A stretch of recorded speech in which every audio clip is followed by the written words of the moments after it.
natural history exhibit, Back to Nature, opened at the Maine State Museum almost 50 years ago. For many years now, people have been visiting this space and bringing their family and friends so that they can share in this experience of walking through and seeing Maine's natural world up close. The animals, plants, and seasons, all captured in moments of time. Curator Paula Work shares more about the history of this much-loved exhibit, as well as exciting future plans for the museum's natural history exhibits.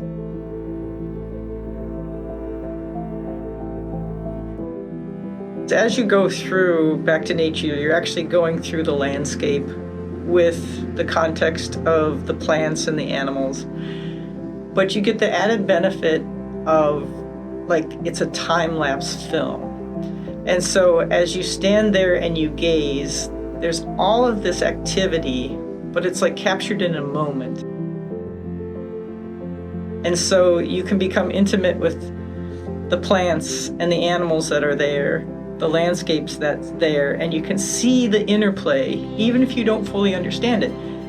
But people are familiar with that interplay because of the world around them, particularly here in Maine, and that's what they want to show each other. That's what they want to show the visitors. So they bring them to Back to Nature so that basically you're put back into those moments and memories and all of the activity that is life. Back to Nature was an incredible feat. What it took was individuals willing to go out into the landscape and to really think from the sediment on up, what makes this space in nature what it is. So if you were looking at a saltwater marsh, they wanted to recreate the saltwater effect, the plants, what would be there, what the light would look like, and they built it from that standpoint. If you were at the top of the mountain in that windswept area, how would things be affected by that strong wind so that they didn't grow larger? When you were in the middle of the forest, what would you be seeing? What would you be walking through? What animals would come across? And what landscape is that on? So all of those pieces were examined in places in Maine, and then they recreated them for the visitor so that you could go through the landscapes from inland to the ocean and from the lowest point up to the highest point in a seamless way without even realizing that that's what you were doing. But that is why there were so many different kinds of animals and so many kinds of different plants that could be shown, because each of those habitats were juxtaposed next to each other, but in a way that didn't seem or feel wrong. And I think that's why it's such an amazing place. One of the difficulties with dioramas and exhibits is, humans moving through and looking at museums increase the temperature and humidity just by our bodies and the fact that we're living organisms. And that ultimately leads to situations that cause damage to the specimens that we view. And so by having things on exhibit, you are automatically putting them into harm's way, in the sense that over time, the things that we consider pollution, walking across the carpet and kicking up carpet threads, temperature and humidity fluctuations, that all affects the life of the mount. And then in affecting the life of the mount, it decreases its ability to be in a pristine condition. So a lot of what we put on exhibit, we recognize is going to end up a little less happy for wear. But that's a trade-off so that the public can be intimate with it and really understand it. The exhibit started, I think, in the 1970s. It was being created in the 1970s, and they were making the landscapes that created it. They did it on wire, they did it with plaster, they did it with paint. And on top of that, they placed the best example of plants that they could preserve. And in preserving plants in the way that they did it, these were not plasticized plants. These were plants that were taxidermied in preservative And that can only last so long. And what we were seeing in Back to Nature is colors fade, plants wither, they lose moisture, and all of those things were true. And they had tried to cover this by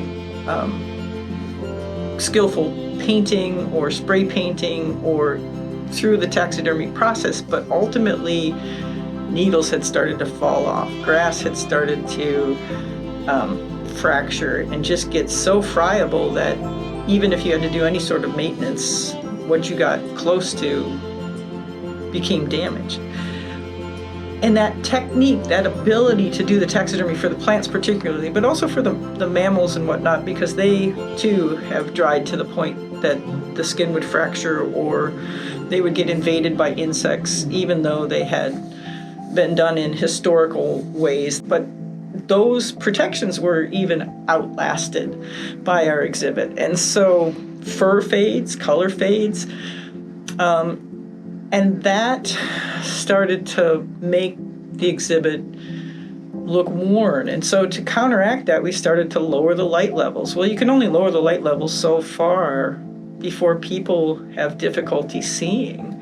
And you can only replace plants with new plastic plants in small ways to like spruce up areas. And it got to the point where if you spent any time there, people really started to notice that things just didn't look alive anymore.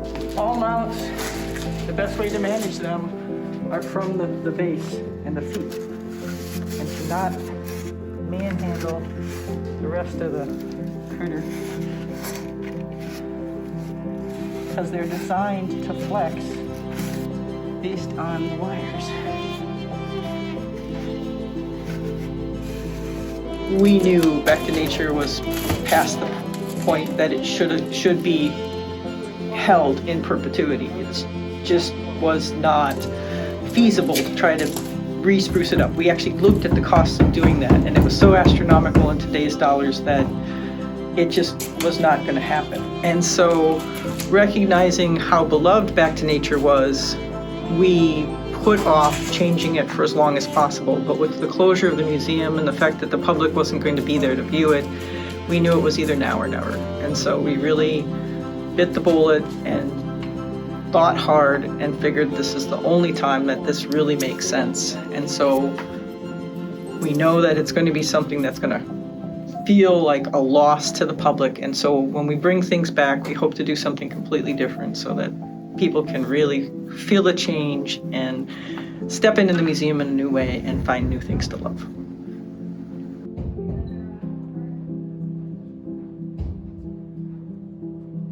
That's where I'm trying to like match them up with their photos or whatever information we have and then stabilized onto the racks.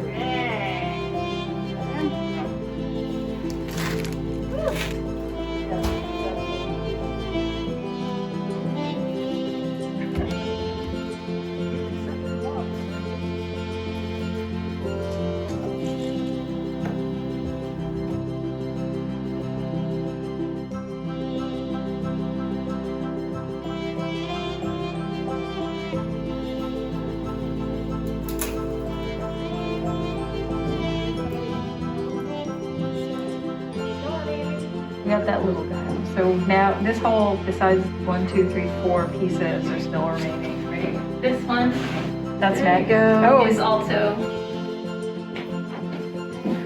Thank you. You can trim more if you need to, but it's... I don't know if Oh, a big it's enough sewn box. Oh, it is sewn No, on. we can just trim it off. Where's those little hand trimmers?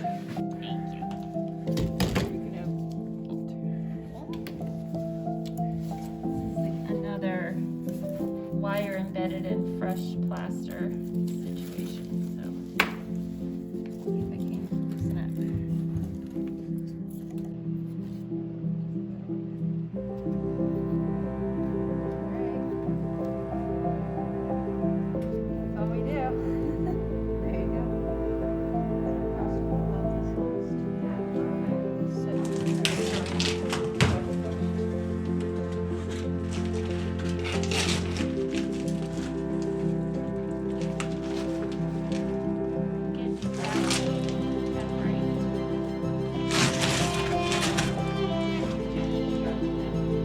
So what happens to him is he'll go upstairs with all the rest that we're putting up on the shelves, and they get cleaned.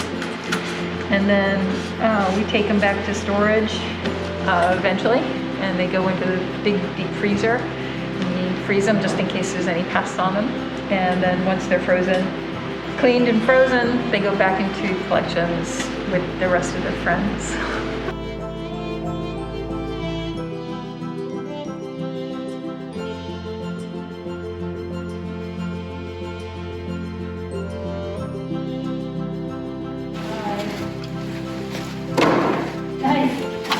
He's just sitting there. Oh, Wires are bent. Oh, it's all right.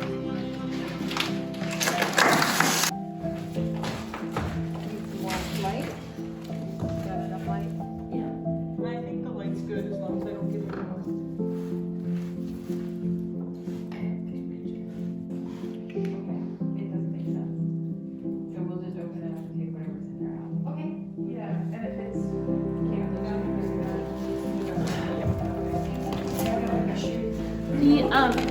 The back toe is very small and very vulnerable, so it's really sharp. Don't worry. everything else is.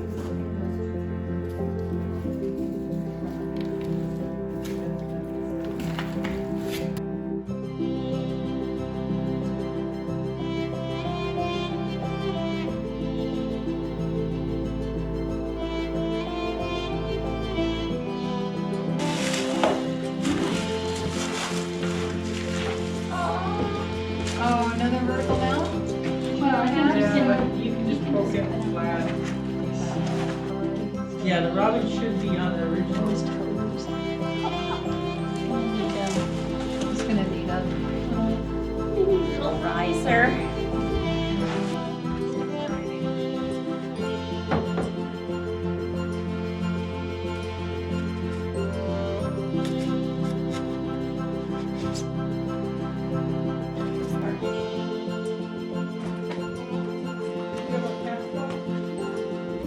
Maybe wired. There you go.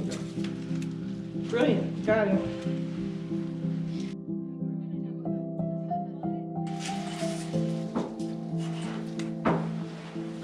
Blackback three-toed. I'm in conservation.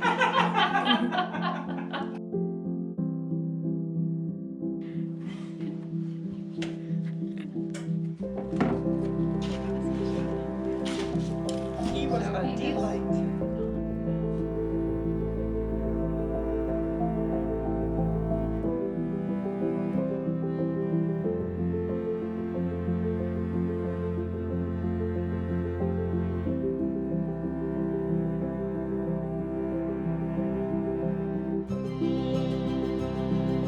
We started to have conversations across the state with other scientists and researchers and what's happening and the public and what is the public seeing. And in the course of doing all that, we realized we had to do something big and really change it up. So we were able to work with Nails and Whales Dan Dendanto, and he helped keep his eye out for specimens of whales that could potentially come into the museum. And we also looked back at the collections we had and realized that the inland story of our fauna and flora is still crucial and important. So we're looking for ways to have echoes to some of the things that we've had, but to present them in new ways, or to really change the way some of the things are so that you're not just walking through a path through the landscape, but you have more ways to interact with the paths. Or one of the things I always talk about is perspective and scale. And so we're hoping to add some of those excitements into the space and the ability to interact in a more personal or group way. So we're hoping that the public will find new things to fall in love with. And that's really been the concept that has driven us, along with modern issues, modern things that are affecting our lives. People talk about climate change, people talk about invasive species, people talk about weather pattern changes, And all of those things affect our lives. And so that's going to be reflected in our exhibit.